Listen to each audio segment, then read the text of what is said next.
Olá, sejam bem-vindos! Aqui é o Mental Chip, o podcast onde o conhecimento dobra a cada informação. No episódio de hoje, seguimos nossa jornada por Empresas Feitas para Vencer, de Jim Collins, para explorar um dos conceitos mais poderosos do livro, o conceito do porco-espinho.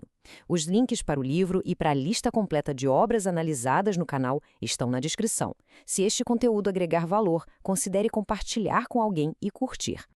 Então, para a gente mergulhar de cabeça nessa ideia, a gente vai passar por 4 pontos principais, ok? Primeiro, vamos entender essa história da raposa contra o porco-espinho. Depois a gente vai detalhar o famoso framework dos 3 círculos. Aí vamos ver por que é tão importante ter a coragem de dizer não. E para fechar, como é que toda essa clareza acaba gerando um embalo, um momentum que ninguém consegue parar.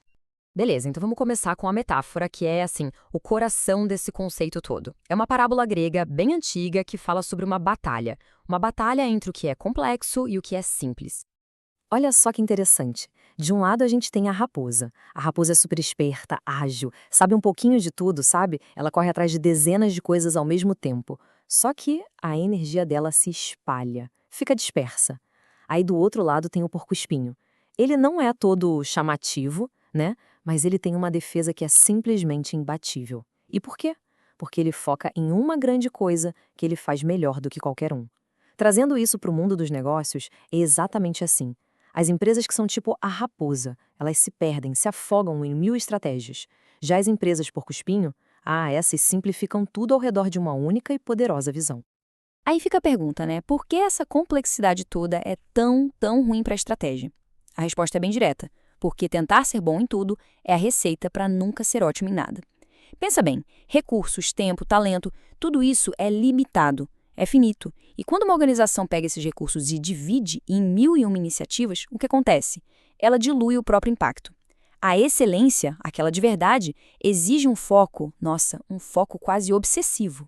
É só a gente pensar num atleta olímpico. Um decatleta, por exemplo, é um atleta incrível, super completo.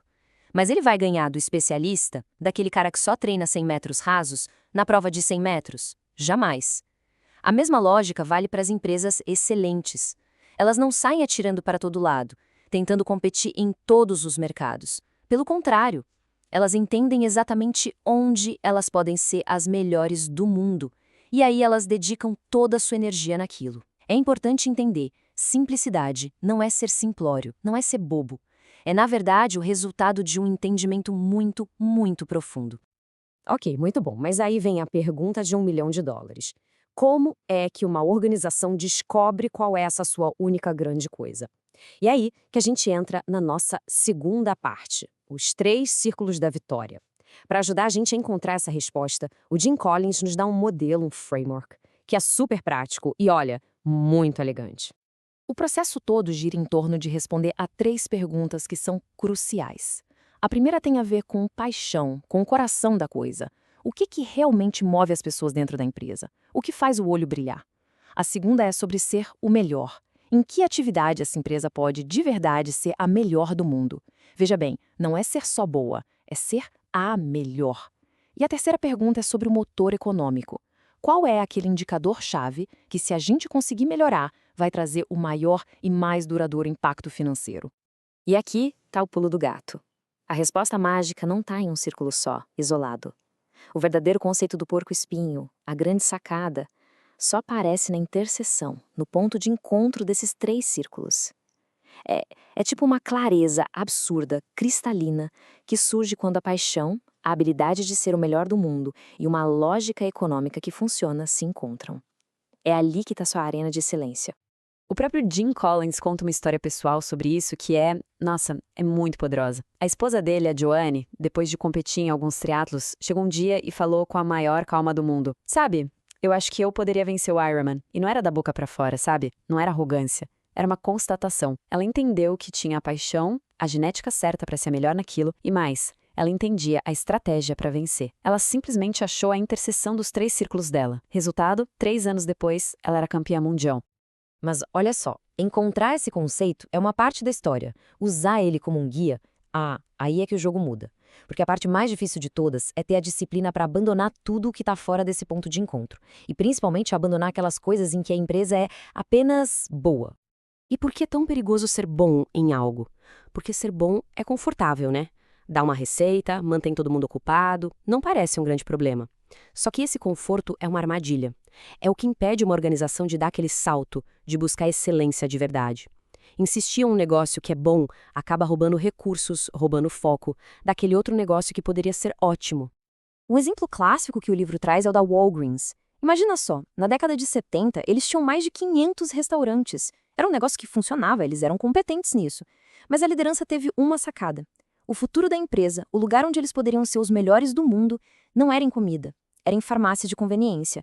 E aí eles tomaram a decisão, dificílima, de sair totalmente do ramo de restaurantes. Um processo que levou anos, hein? Tudo isso para focar onde eles poderiam ser imbatíveis. E essa história toda mostra um ponto que é fundamental. Foco estratégico não é sobre ter uma lista de coisas para fazer. Na verdade, é muito mais sobre ter uma lista de coisas para não fazer. Exige uma disciplina, uma disciplina brutal para dizer não, para renunciar a oportunidades que são boas, mas que não são as certas. Tudo isso para poder se dedicar de corpo e alma àquelas que são ótimas. E quando uma empresa finalmente consegue desenvolver essa disciplina, uma coisa incrível começa a acontecer.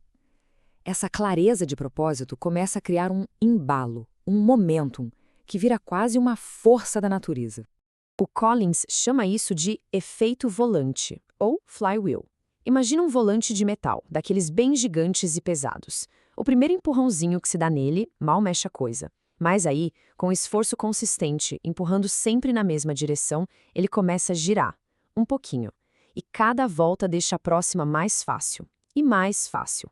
Até que, de repente, o embalo é tão grande que nada mais consegue parar aquilo. É exatamente assim que as empresas excelentes constroem o sucesso delas. Não é com uma grande ação revolucionária da noite para o dia. É com milhares de pequenos empurrões, todos consistentes e na mesma direção. E o mais curioso é que, para quem está olhando de fora, essa transformação toda parece que aconteceu do nada, um sucesso da noite para o dia. Mas a pesquisa mostra que é exatamente o contrário. Olha só o caso da Circuit City. Na década antes da grande virada deles, sabe quantos artigos importantes saíram na mídia sobre a empresa? 0. Nenhum. Já na década depois, foram quase 100. O sucesso não foi de repente, foi o resultado de anos de trabalho quieto, silencioso, disciplinado, empurrando aquele volante dia após dia. E os benefícios de ter essa clareza são gigantescos. As decisões ficam muito mais fáceis, porque o critério é simples. Isso aqui se encaixa no nosso conceito do porco-espinho? Sim ou não? Toda aquela energia que antes era gasta em briga interna, em debate sem fim, agora é direcionada para uma coisa: execução. Os recursos são usados no máximo, a complexidade desaparece, e isso tudo cria uma vantagem competitiva que, sinceramente, é quase impossível de alguém copiar. No fim das contas, a lição é bem direta. O conceito do porco-espinho define o quê? É aquilo em que a empresa vai focar. Mas, para isso funcionar de verdade, precisa de um sistema que garanta a execução, que garanta a consistência. Ou seja, o foco é a estratégia, mas a disciplina é a cultura que faz essa estratégia virar realidade. Neste episódio, entendemos que excelência não vem de fazer muitas coisas bem, mas de fazer poucas coisas excepcionalmente bem. O conceito do porco-espinho mostra que foco é uma decisão estratégica contínua. Este foi o Mental Chip, onde o conhecimento dobra a cada informação. Este podcast foi desenvolvido com apoio de ferramentas de inteligência artificial a partir do conteúdo original do livro analisado, com finalidade exclusivamente educativa.